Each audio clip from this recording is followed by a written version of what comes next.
Well, hello, Great Britain. How's everybody doing? I hope you're doing all right.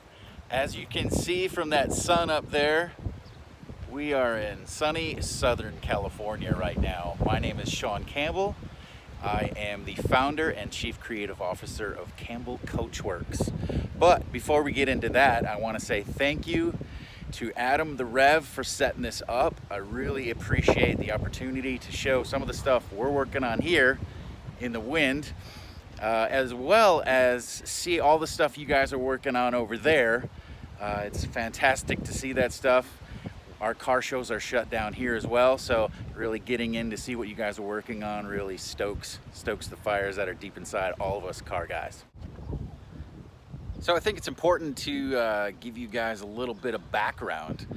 First and foremost, a little bit of background of our location here. If you can see the mountains behind me there, that is the south, and beyond those mountains by about 30-40 miles is actually the great country of Mexico. If I look to these mountains over here between those buildings, you can see there's another mountain set. About an hour's drive that way is San Diego. And if I spin around all the way here, the mountains, another mountain range north of us there, on the other side of those mountains is Palm Springs, and then beyond that is Los Angeles, and then back to Hollywood, where I believe you guys just came from. So a little bit of perspective of our location. Borrego Springs is a tiny little desert town in the middle of a gigantic state park. 600,000 square acres of pristine desert wilderness that my wife, my friends, and we all love to explore, and a little bit more about that and coming up in just a minute. For those of you who do know me, you may not even recognize me because of my pandemic facial hair here. You're welcome. I am former Aston Martin color materials designer. I lived in the West Midlands for about 4 years, ranging from 2015 all the way up to 2019. Some of the projects I worked on while at Aston Martin: DB11 Coupe, DB11 Volante, DB11 AMR Special Edition, a bunch of special editions on the Rapide. So if any of you guys are driving those cars, thank you very much, and I hope you enjoy some of the fruits of my labor in those days. And today I'm going to show you a little bit about some of the stuff that I've been working on, that we've been working on since those days. So why don't we go inside and show you around.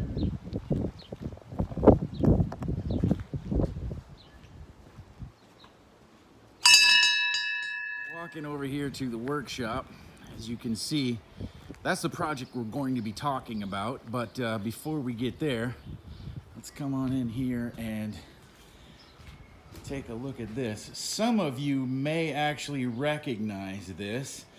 That is Olive.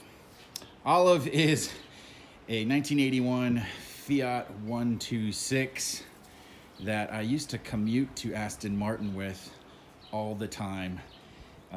Partially because I have a twisted sense of humor. The other part of it was when you're working on V12 powered exotic cars all day long, and they're limitless as far as customization and things, you almost want to drive, or at least I did. I thought it would be kind of funny to drive the anti-Aston Martin, and that's pretty much what I have there. Is, again, it's a car that I found on eBay UK. I took it, it was in good solid shape, but I went through the entire thing and made lots and lots of upgrades to this car.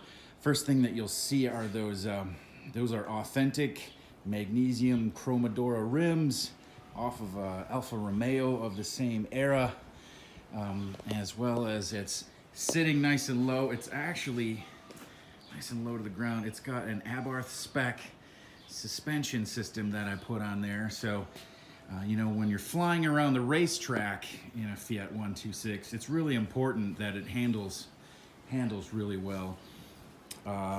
Tongue fully in cheek there. I've done, like I said, you can see I did the exhaust. I'm still wearing my my number plates from the UK because I never really got around to making this. I don't think this vehicle will ever be street legal in California because of the emission standards. So currently right now it's decoration, but we'll figure out a way to do that. What I was going to say is I did a lot of work on the engine, put a new transmission in there, and yes, it's a very tiny 650cc engine, but I used a lot of hot rodder techniques with that. And let's see if you can kind of see some of that.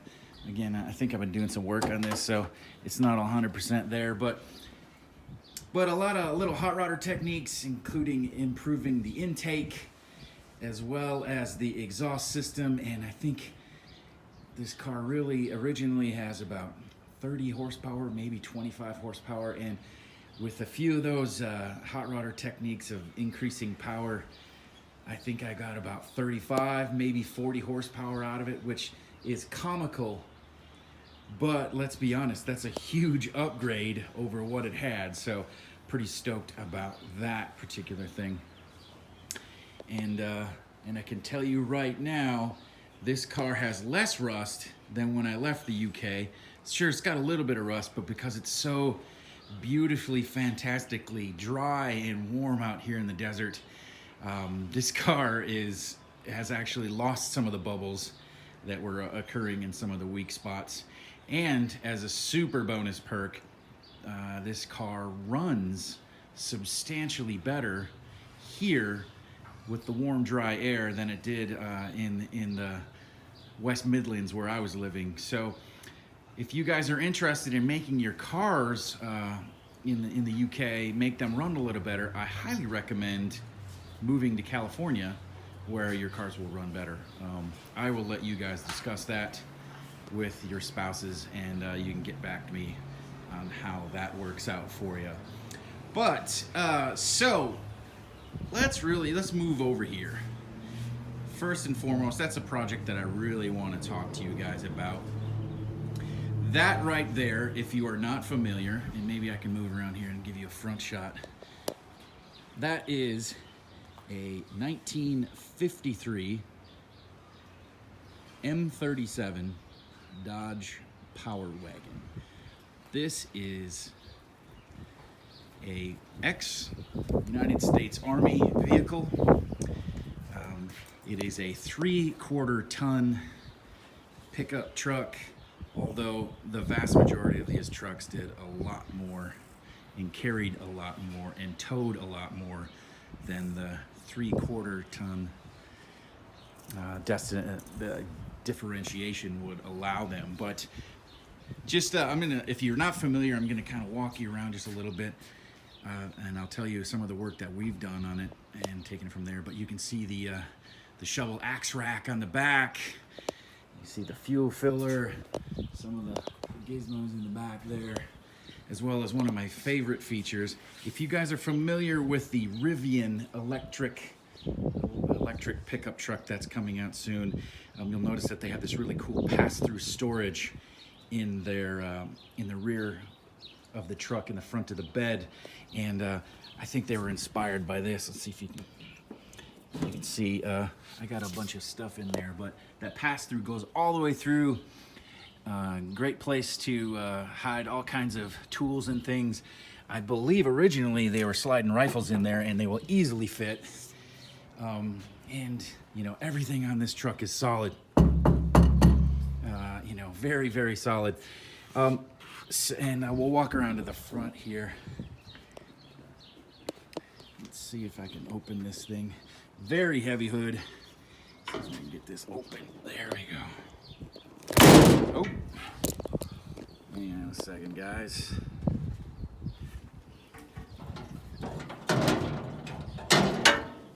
There you go.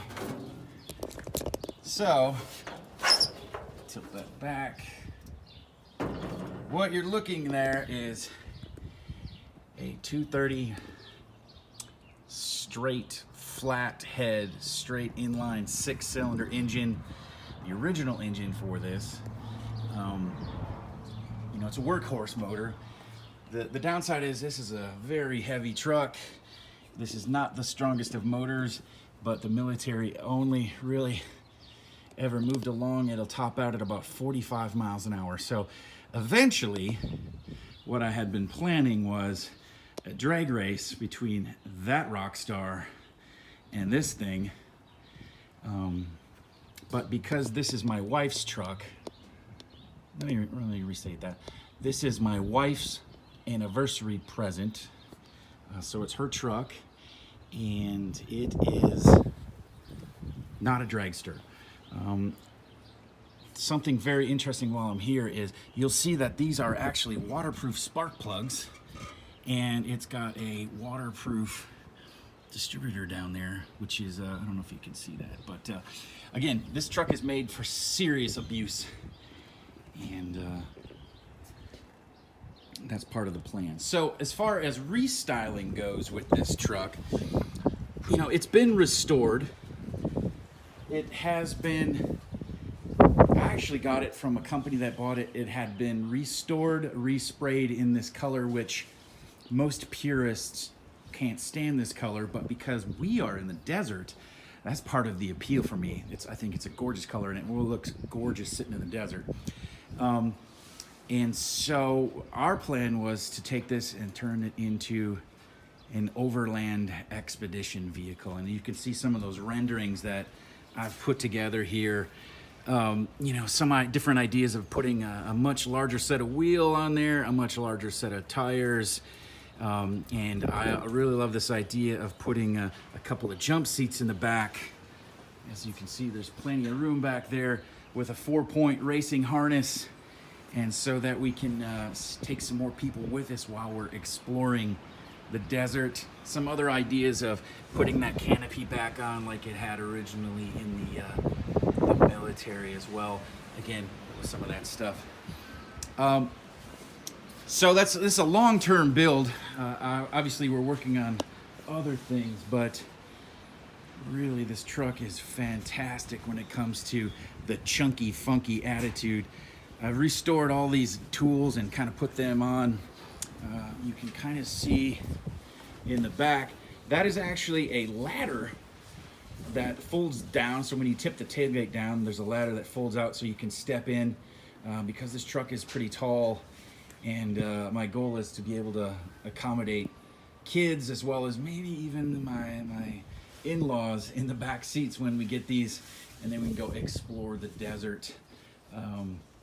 Some of the quick additions are the Trasharoo bag. If you're off-roading in the US, I recommend a bag like this to either carry stuff or carry your trash. Nobody likes the guy that leaves their trash out in the desert. Take it home with you, please. And no off-roader is complete without an amazing high lift jack, which I made some brackets and bolted that thing right onto the side of the truck. It's nice and solid. Also, one of the cool parts about the M37 is that jerry can that's on the side of the vehicle. Gotta love those things as well. And I've done just a couple of things in the interior so far. Again, it's gonna need a lot more work. I really wanna do the interior completely. Change the seats out. I put that hot rod inspired shift knob on there. So here's my book that I was looking for. So as a designer, you'll see designers are always carrying their sketchbooks with them. This is no different. And I can show you some of the stuff that I've been working on, just ideas. There's some different ideas of wheels and tires that I want to go with, some quick sketches. There's some different stuff of different lighting, off-road lighting that I want to do, similar to those dirt bikes that you saw in the studio. Again, those are some seats for the rear area that thinking about. These are actually out of a Subaru Brat, but I think the same idea works really well. Just have to figure out safety precautions and seat belts and things like that. And again, just different sketches of quick Photoshop work of what the vehicle could look like, or different ideas. There's even some of those fuel cans as well. Interior photos of how I'm going to route the seat belts, and some elements like that, and sketching of different ways to build a rack as well as little caricatures and that I was doing while on the phone or in boring meetings. But I think it's important to note that this is kind of how we work.